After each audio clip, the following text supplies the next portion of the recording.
Bienvenue. Alors la dernière fois, on avait parlé de ces PFAS, qu'on retrouve dans la Gondoire, c'était assez préoccupant. Oui, tout à fait. Aujourd'hui, on va un peu plus loin. On a de nouvelles infos. L'idée, c'est d'essayer de voir d'où ça pourrait venir. Cette pollution, c'est ça.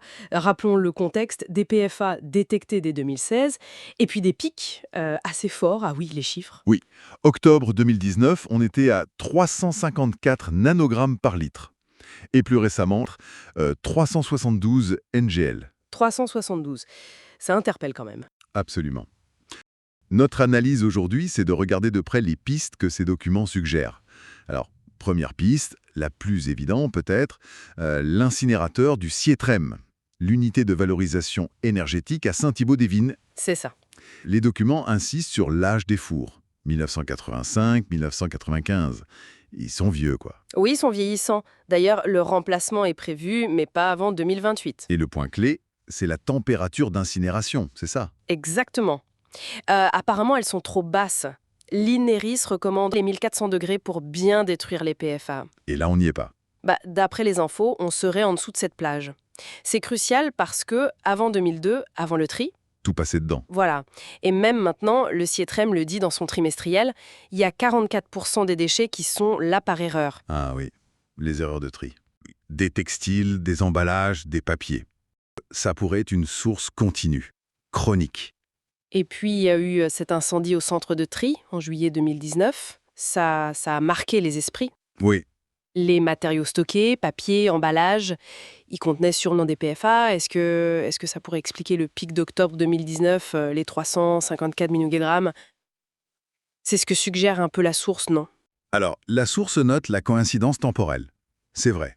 Juillet l'incendie, octobre le pic. C'est troublant. Oui, Les autorités n'ont pas établi de lien direct de cause à effet.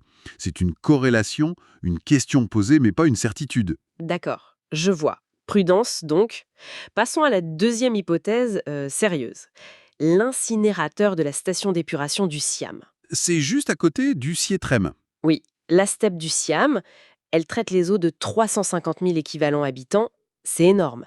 Et depuis 2013, elle incinère une partie de ses boues. Et les boues, on sait que ça concentre les polluants, y compris les PFAS. Tout à fait.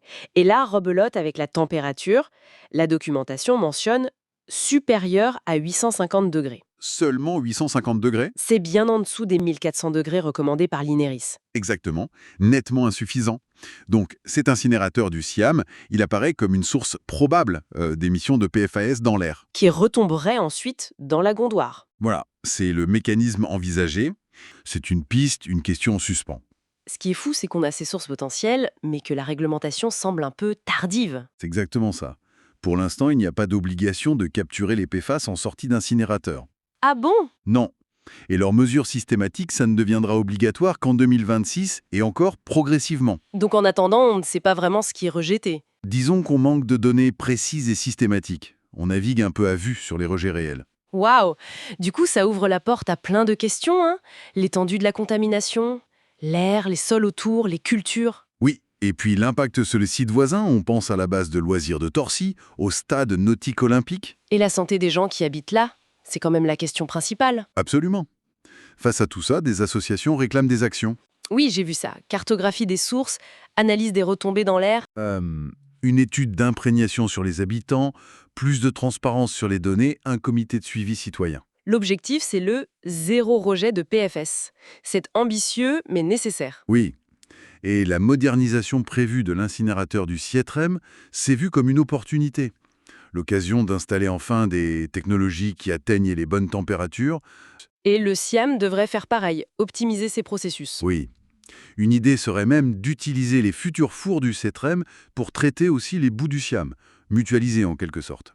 Bon, si on résume, notre exploration des sources pointe vers deux suspects principaux pour ces PFS dans la Gondoire. Les incinérateurs, Sietrem et SIAM. C'est ça, avec ce problème récurrent de température d'incinération qui serait trop basse pour détruire ces fameux polluants éternels. Et aussi que la réglementation ne soit pas encore en place avant 2026, plus toutes les inconnues sur l'impact réel, ça montre qu'il y a urgence à agir, non? Oui, urgence à agir et surtout à obtenir des réponses claires. Il faut maîtriser ces émissions.